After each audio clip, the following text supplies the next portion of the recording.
According to human capital scholars, occupational segregation reflects variations in human capital investment. The fact that women prioritize work-life balance translates to choosing professions where human capital does not depreciate in instances where they leave the labor markets for certain periods, especially surrounding childbirth, raising families, vacations, and general breaks, among other reasons. Men as groups still choose professions that massively reward experience arising from having steady and continuous career paths. Differences in career choice and complexities have been used to explain female and male-dominated professions. The compensating differential hypothesis suggests that more unpleasant working conditions must pay premiums attractive to the laborious. Women choose to take a large share of their compensation package in non-pecuniary amenities, while men opt for their package to be in the form of wages. The gender gap in earnings also reflects gender-specific job preferences, with women choosing occupations that offer flexibility, but with lower salaries and prestige. Sociocultural scholars focus on non-market variables, especially socialization,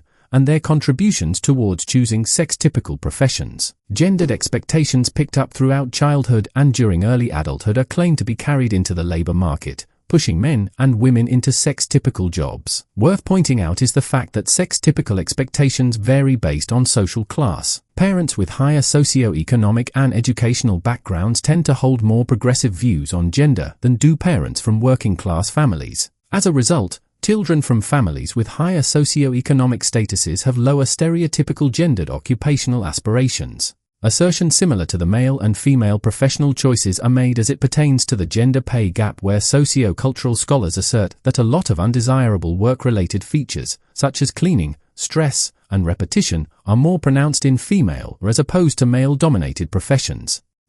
Today is National Equal Pay Day. Women on average earn just 84% of what their male counterparts make, but products made for women cost more than those made for men.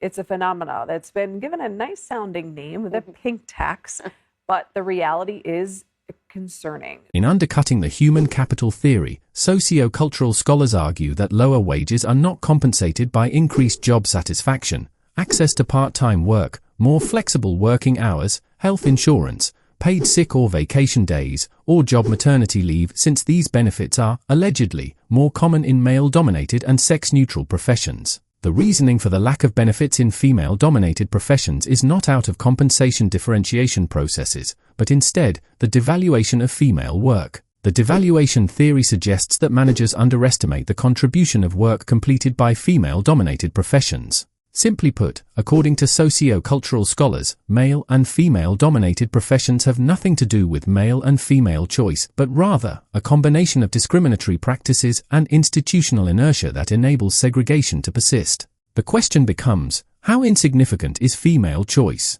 The gender equality paradox suggests that the more equal or egalitarian a society becomes, the greater the observable differences between men and women. Otherwise put, when men and women are left to choose freely, men are more likely to choose things-oriented professions, while women choose people-oriented professions. The gender differences observable in the people-things dynamic are recorded as early as childhood in toy preferences among children, prior to any socialization. Biological differences arising from testosterone are observed in children's toy preferences, with infant girls being more likely to want to play with dolls, while infant boys want to play with action figures. The choice of toys at infancy, prior to any socialization, translates into the careers men and women move into in their adult years.